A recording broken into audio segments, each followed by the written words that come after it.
Well, baby, I'm on it with a bottle of wine and an old dirt road. Are you ready to go? Music Nation podcast. I'm your host, Jake Gill. We're with Kate Jones from the Wright Opera House in Ouray, Colorado. Kate, thanks for joining us.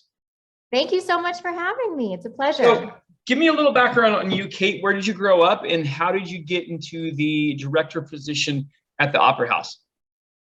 Well, I'm from Arizona, but I moved to Los Angeles and I worked in the film production industry in LA for, I would say, about 10 years before moving to Colorado about 5 years ago. So we are a tiny town. There are 1,000-year-round residents here. And working for the Wright Opera House was basically the only thing that applied to my film production background.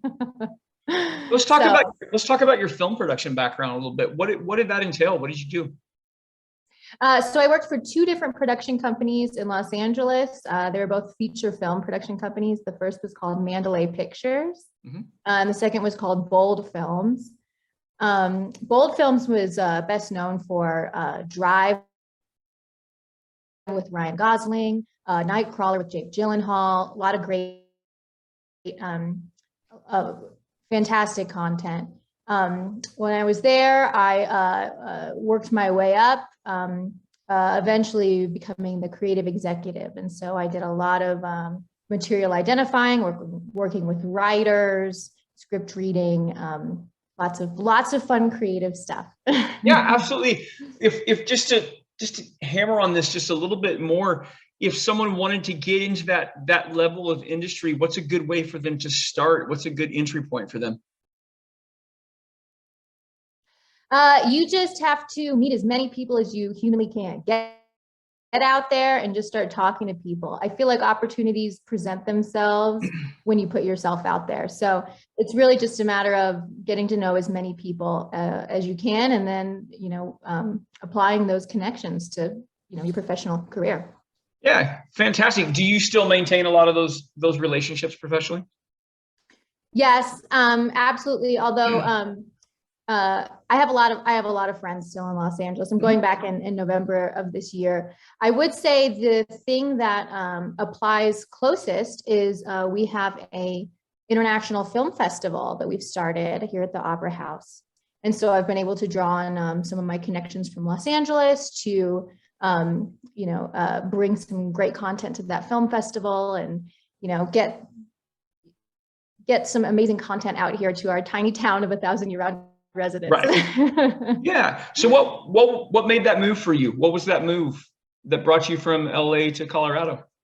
My parents have been part-time out here for a long time. So I visited it and I just really fell in love with the area. And my husband and I, we wanted to kind of start a family and kind of slow things down a little bit. So this just sort of felt like a natural place to do that. This area that's gotta stunning. Be a slow pace wonderful. For sure. It's different. It's very different. Very good. Very good. Okay, so tell us a little bit about the Opera House. Tell us its background, and then tell us kind of where it's at now and what you're doing. Yeah, so the Opera House is a historic building. It was built in 1888, originally as an opera house by a man named Ed Wright. And then through the years, it became so many different interesting things. It was a high school gymnasium. The basement was flooded in the winter for an ice rink. Wow. Lots of different things. But I would say about 10, 15 years ago, there was a nonprofit group formed to try and restore the Opera House to its original glory and its original intentions as a performing arts venue. And so we've been working to do just that. I got involved, I would say, about 3 years ago. And since then, we've really upped our programming. We will produce maybe 4 or 5 events per week. Some of them are larger, like a big concert or a theatrical production. And then sometimes it's just fun, small stuff for the locals, like a fun trivia night or just some, a smaller one-man show. You said 4 to 5 a week? Yes. Wow. Yes. So I know it is a lot of work. It is a lot of work, but it's great. So this is it's a tourist community. Okay. So we get a lot of people coming throughout the summer looking for fun stuff to do. So we have every Wednesday night, for example, we screen a movie, and I pick those based on my former background. So Yeah. I help select some good films for us to screen. So we have that every Wednesday. There's a historical lecture series every Tuesday. So a lot of it is ongoing events that don't necessarily have to be conceptualized on a weekly basis. No, absolutely, absolutely. What are some of the challenges that you face? I would say my biggest challenge is finding the right fit for this small town. In Los Angeles, there were so many different types of people that you could apply to any niche and find your audience. But here, there is really just a couple different audiences that you can apply to. So it's been a struggle. I would say finding that audience and really honing in on what they want to see in the theater. What is your major forms of advertising that you guys utilize? So we rely a lot on our local newspaper. Our local newspaper here is still, just the way that people get their news and get their information. So we advertise a lot in our local newspaper. It's called the Uray County Plain Dealer. Okay. And we also put out flyers and posters around town. We're on Facebook, Instagram, Twitter, kind of all the socials. And we'll put out some a calendar info on the radio stations as well. Oh, very good. Very good. And you guys are a nonprofit entity, correct? Yep, 100%. What's been some of your most successful fundraisers? Ooh, good question. This past year we had a cornhole tournament, which was a new thing for us. You had to register your team. There was a cost associated.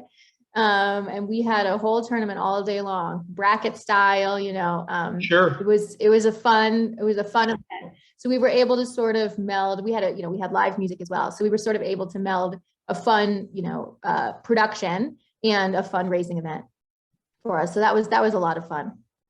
Yeah. You guys rely very heavily on grants as well. Absolutely. Absolutely. Ticket sales, unfortunately, do not usually cover our overhead. Sure.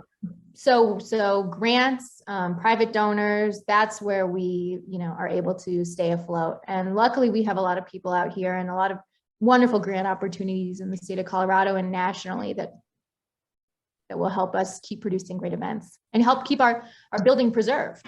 Yeah, absolutely. What is it about live music, live entertainment, live productions that you think people continue to find so attractive? What is it about those elements? I think people are really hungry for connection, and it's connection to, maybe it's connection to other people in the community, getting together socially, or maybe it's just connection to shared experiences that are expressed through art. Yeah.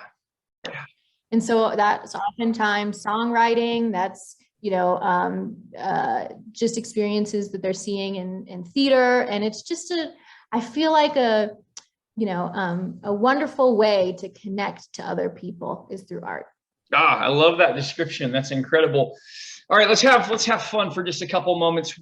I want you to name, since you were in the movie production side, what's your all-time favorite movie?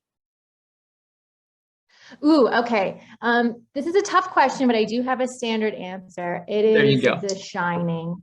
Really? Stanley Kubrick, The Shining. Yep. I'm a horror girl. I love scary movies. How far are you through from? And through. How far are you from? Was it the Broadmoor where The Shining was on set location? Is that right? I've never been there. Yes, you're absolutely right. I would love to. It's a bucket list item for me. I think I better bump that one up on the list. How far are you from there? I think it's about 7 hours. Oh, you're a ways then. Yeah.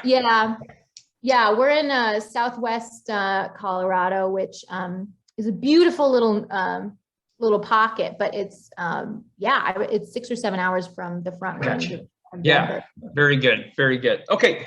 Next question. Dead or alive, if you could bring one musical act or artist into your opera house to perform for your community, who would you bring? Dead or alive?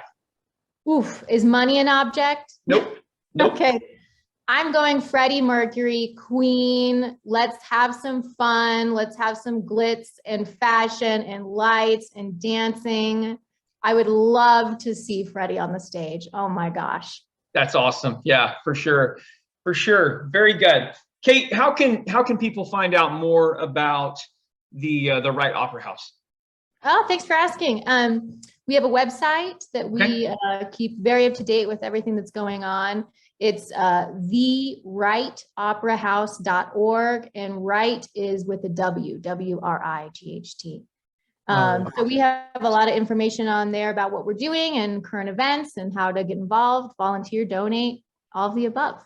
Absolutely. Thank you so much for letting us go into a little bit of what's going on there in Southwest Colorado and the live entertainment and production. And you have a different background than a lot of people because they usually start on the performance side of things, and you were actually on the production side of things. And that's kind of unique and very cool as it goes through there. So thank you for joining us today, and I appreciate it. Thank you, Jake. I really appreciate you having me. It's been an absolute pleasure. Absolutely. Well, baby, I'm on it with a bottle of